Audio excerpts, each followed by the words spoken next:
Pregnant सास। जमाना कितना भी बदल जाए, इतना भी नहीं कि बहू घर आए और सास गर्भवती दिख जाए। देखो मीरा, माँ का पूरा ख्याल रखना है, उनसे अब काम नहीं होता है। क्यों, क्या हो गया है? तुम्हारी माँ तो हट्टी कट्टी दिख रही है, पूरी शादी में घोड़ी की तरह नाची है, अब क्यों काम नहीं होता उनसे? वो माँ प्रेग्नेंट है ना, बच्चा होने वाला है। मैं कभी भी भाई बन जाऊंगा इस साल के अंत तक। क्या बोल रहे हो? वो सर पर हाथ रखकर बैठ जाती है। यार, पहले क्यों नहीं बताया? कैसा मजाक है ये? झूठ बोल रहे हो ना? हाँ, झूठ बोल रहे हो ना? तभी ससुर की आवाज आती है। बहू, पानी गरम कर दे, तेरी सास को दवाई देनी है।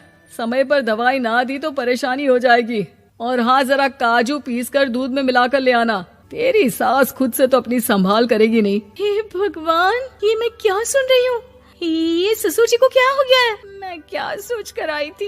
हाय रे, मैं तो किसी को मुंह भी नहीं दिखा पाऊंगी। अब ये रोना धोना बाद में करना, पहले गर्म पानी कर दो, माँ को दवाई देनी होगी। और हाँ, रात को माँ के पैरों में तेल लगा देना। बहू को गुस्सा आ जाता है, वो बड़बड़ करती किचन में जाती है जहाँ उसका ससुर खड़ा होता है। एक बड़ी जिम्मेदारी है हम सबके सरों पर। इस उम्र में माँ बनना खतरे से खाली नहीं होता। हाँ हाँ पता है, तो क्यों बन गई माँ? अरे खतरे से कम नहीं है तो क्या जरूरत थी लल्ला पैदा करने की? कैसी बात कर रही हो बहू? क्या तुम खुश नहीं कि घर में एक नया मेहमान आएगा, छोटे छोटे पैरों से पूरे घर में घूमेगा? पिताजी, ये हाथ जोड़े आपके, आप यहाँ से जाओ। ये शायरी बाद में बताना, अभी मैं पानी गरम करके थर्मस में दे देती हूँ। सारा दिन पिलाते रहो गरम पानी। और हाँ, ये बच्चे की बात बार बार मुझसे कोई नहीं करेगा। बहू का पारा अब चढ़ा ही रहता था। वो काम तो सारा करती, लेकिन किलस किलस कर। मीरा सारे काम से फुर्सत पाकर बैठी होती है कि माँ का फोन आ जाता है। बेटा, बहुत बड़ी जिम्मेदारी है तेरे सर पर, अच्छे से निभाना। ससुराल में हर किसी को खुश रखना वैसे तो मुश्किल है, लेकिन भगवान ही हिम्मत देता है बहू को हर कुछ सहकर सबको खुश रखने की। क्या बड़बड़ किए जा रही हो माँ? जानती भी हो कि यहाँ क्या चल रहा है? मेरी सास, अरे तेरी सास तो देवी है देवी। कितने खुश हो रहे थे सारे तेरी सूरत देख देख कर। पता नहीं जैसे बहू नहीं कोई मन मांगी मुराद मिल गई हो उन लोगों को। अरे बात तो पूरी सुनो। मन मांगी मुराद तो पूरी हुई है। अरे मेरी सास को बच्चा होने वाला है, प्रेग्नेंट है वो। क्या बकवास कर रही है मीरा? ये बात किसी को कहना मत। मुझे तो बता दिया, लेकिन अब अपनी जबान सिल ले। कहाँ है तेरी सास? बात तो करा मेरी। पूछू जरा, पोता पोती खिलाने की उम्र में खुद का बच्चा खिलाने का शौक कहाँ से आ गया? और आया भी तो बताना तो चाहिए था। अब क्या नाक कटाने के लिए हम लोगों से रिश्ता जोड़ा है? रुक, तेरे पापा से बात करती हूँ। मीरा फोन रखकर लेट जाती है। वो एक सपना देखती है कि उसकी गोद में एक बच्चा खेल रहा है। भाभी की गोद में कितना खुश दिख रहा है ना, लग ही नहीं रहा कि भाभी है। मैं तेरे लिए क्या लाया हूँ, सोने की बालियाँ। तेरी शादी में तो मैं बुढ़ा हो जाऊंगा ना। अरे कैसी बात कर रहा है बेटा, इसकी जिम्मेदारी तो तू ही लेगा। हम लोगों का तो कोई भरोसा नहीं, कब ऊपर वाला उठा ले। बहू को सास को देख देख कर गुस्सा आ रहा था। तभी वहाँ पड़ोसन आ जाती है। अरे बहू, तुझसे तो पूछने से भी डर लगता है कि कब खुशखबरी सुना रही है। अब तो अपनी 1 महीने की ननद की ही जिम्मेदारी संभाल ले, बहुत है। अपने जेवर भी रख देना और पैसे भी जमा करना शुरू कर दे। वो बात आगे बढ़ाती उससे पहले ही बहू जोर से चिल्लाकर उठ जाती है। नहीं नहीं नहीं नहीं, मैं अपने जेवर किसी को नहीं दूंगी। अरे कौन ले रहा है तुम्हारे जेवर? तुम औरतें भी ना सपने में भी जेवर ही संभालती रहती हो। मैंने जो सपना देखा है ना, सुनोगे तो होश उड़ जाएंगे।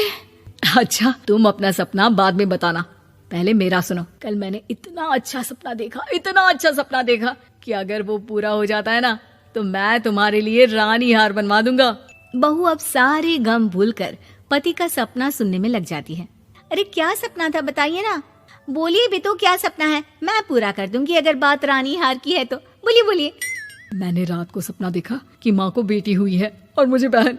सच्ची, इस घर में बेटी हो जाए तो मैं तो झूम ही उठूं। मीरा का मुंह बन जाता है।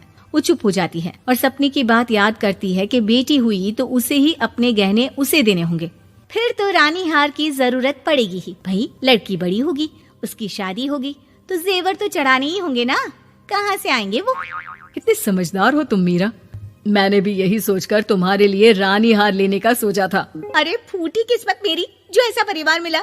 मेरे पापा की तो मैं अभी क्लास लगाती हूँ, जो सब जानते हुए भी ऐसे परिवार में मेरी शादी कर दी।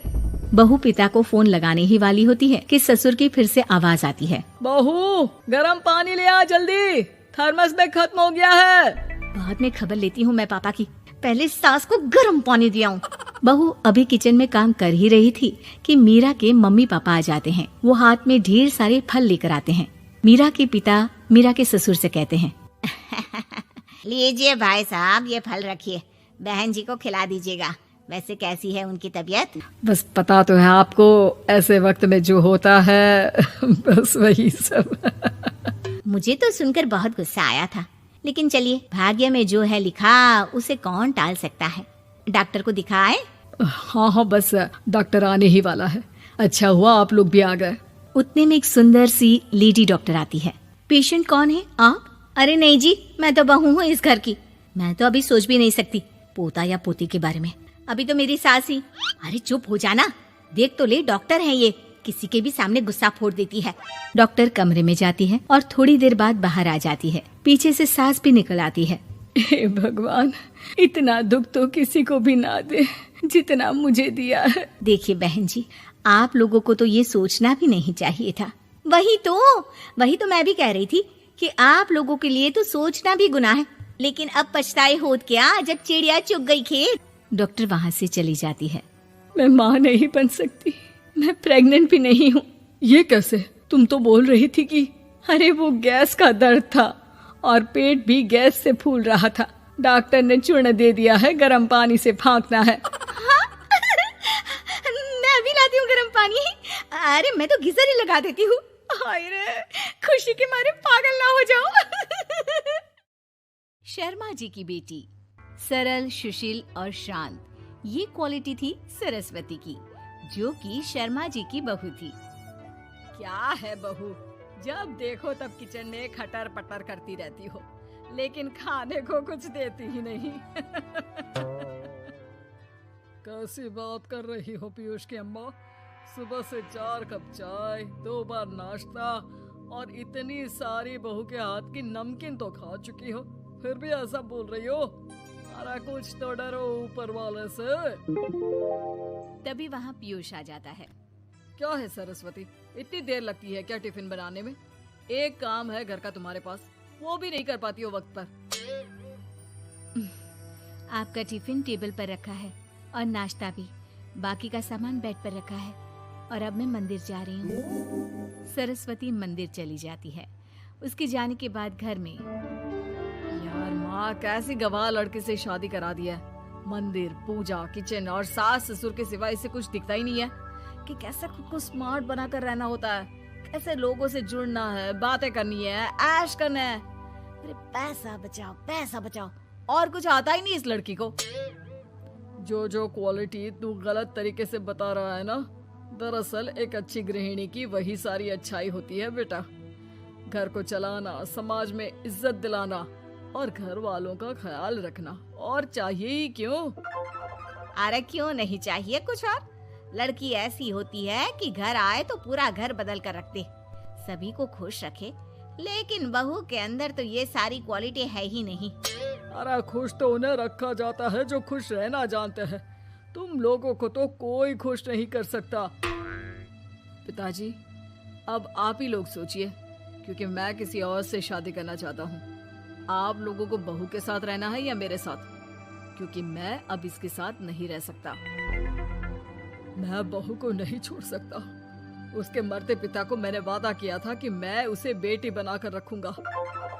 तो ठीक है ना माँ, तैयार कर ले अपना सामान, हम दोनों किसी और घर में रहने चलेंगे तेरी नई बहू के साथ। अरे हाँ बेटा, वही ठीक है, लेकिन मैं तेरे पिता के बिना भी तो नहीं रह सकती। तो मेरे बिना रह सकती हो? ठीक है, मैं अकेले ही चला जाता हूँ। बेटा वहाँ से चला जाता है, लेकिन सास का दिल नहीं लगता। बहू मंदिर से भी हो आती है और फिर, माँ, पिताजी, खाना लग गया है, खा लीजिए। हाँ हाँ, तुझे बस आता ही क्या है, खाना बनाना और खाना खिलाना। अरे सुन, मेरे सारे कपड़े पैक कर दे। क्यों माँ जी, कहीं जा रही हैं क्या? हाँ बेटे, ये अपने बेटे के साथ रहने जा रही है, लेकिन घबरा मत, तेरा पिता तेरे साथ है। बहू समझ नहीं पाती कि उसके साथ हो क्या रहा है, लेकिन फिर ससुर उसे सारी बात बता देता है। बेटा, ये नई बहू कब आ रही है? मुझसे घर का काम नहीं होता। वैसे भी तेरी पहली निकम्मी बीवी ने मुझे किसी काम का नहीं छोड़ा। माँ वो बस आने ही वाली है, और हाँ माँ, उसके आगे ना थोड़ा स्टैंडर्ड से रहना, क्योंकि वो थोड़े बड़े घर की लड़की है। उसका एक स्वैग है, स्वैग। तभी वहाँ एक बहुत सुंदर सी लंबी सी लड़की आती है। हे पीयूष, भाकर कैब से मेरा सामान ले आओ, और हाँ प्लीज एसी ऑन करके जाना। रीमा, ये मेरी माँ है। तुम चाहती थी ना कि मेरी माँ हम लोगों के साथ रहे। हेलो आंटी जी, हम लोग ना जल्दी शादी कर लेंगे, फिर मेरी जैसी टॉप लड़की आपको अच्छी बोलेगी। एक्साइटेड होंगी ना आप? पर नो इश्यू। पीयूष, सामान ले आओ ना, एंड आंटी आप पानी ले आइए प्लीज। माँ को तो समझ में ही नहीं आता कि वो क्या करे। वो बहू के लिए पानी लेकर आती है तो उसका पैर पर्दे में फंस जाता है और वो गिर जाती है। ओहो, पूरा पानी गिरा दिया। कांच का ग्लास क्यों छूती है जब हाथ पैर नहीं चलते? कितनी मुश्किल से मैंने और पीयूष ने ये गृहस्थी बनाने की कोशिश की है। अरे पर तो क्या हो गया, एक गिलास ही तो टूटा है। अपने घर में तो रोज एक तोड़ती हूँ, लेकिन मजाल है सरस्वती कुछ कहे। और हाँ, मैं पानी वानी नहीं पिलाने वाली, मुझे ऐसी कोई आदत नहीं है। बहू हो, बहू की तरह रहो, समझी? तभी वहाँ पीयूष आ जाता है, जिसे देख रीमा रोने लगती है। देख लो अपनी माँ को कैसी खरी खोटी सुना रही है। और अभी तो मैं आई हूँ, थक गई थी, बस पानी क्या मांग लिया। कह रही है बहू हो, बहू की तरह रहो।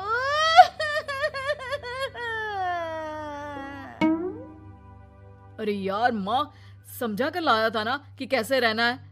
माँ ऐसा करोगी तो मैं भी नहीं रख पाऊंगा तुमको हमारे साथ। वैसे भी आप ये समझो कि रीमा ने खुद कहा था कि माँ को साथ रखना। अरे हाँ हाँ बेटा, वो सिर्फ इसलिए कि मैं घर का सारा काम करूं, बैठे बैठे इस महारानी को खाना पानी दूं। वैसे भी मैं जा रही हूँ, मुझे तो इस लड़की की शक्ल भी अच्छी नहीं लग रही। मेरी सरस्वती के आगे तो ये कुछ भी नहीं है। निकलो निकलो यहाँ से। मैंने सोचा था बिना पैसे का नौकर मिल जाएगा, लेकिन नहीं। कुछ लोगों को आदत होती है फ्री की रोटी खाने की। निकलो यहाँ से। पीयूष, धक्के के मार कर निकालो इस औरत को यहाँ से। अरे ये कैसी बात बोल रही हो रीमा? ये माँ है मेरी। माँ ना थोड़ी जिद्दी है। अरे वाह बेटा वाह, अभी भी तुझे मेरी ही गलती दिख रही है ना? कोई बात नहीं। माँ वापस घर आ जाती है। बहू, मुझे माफ कर दे बेटा, वो तो शैतान का नानी है।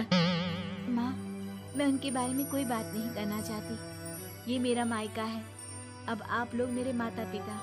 मैं हमेशा यहीं रहकर आप लोगों की सेवा करूंगी। नहीं नहीं बेटा, हम करेंगे तेरी शादी किसी अच्छे लड़के से। अरे कोई जरूरत नहीं है, मैं देख कर आई हूँ जो हालत है ना पीयूष की, वहाँ नहीं टिकने वाला ज्यादा दिन। ना टिके वो उसकी मर्जी, लेकिन मेरी बेटी इतनी गई गुजरी नहीं है जो उसे कभी भी छोड़ो और कभी भी वापस आ जाओ तो वो तुम्हें अपना ले। अब ज्यादा ही हो रहा है आपका। माना मैंने गलत किया बहू के साथ, लेकिन वो उसका पति है। और फिर कहावत है ना, सुबह का भूला शाम को वापस आ जाए तो उसे भूला नहीं कहते। तभी वहाँ पीयूष आ जाता है। माँ, वो भूला आ गया, मुझे माफ कर दो। सरस्वती के जिस गुण को मैं सही नहीं मानता था, दरअसल जीवन को सही तरीके से जीने के लिए वही गुण होने चाहिए। मुझे माफ कर दो सरस्वती। मैं आज के बाद तुम्हें और पापा को छोड़कर कहीं नहीं जाऊंगा। और मुझे भी बेटा।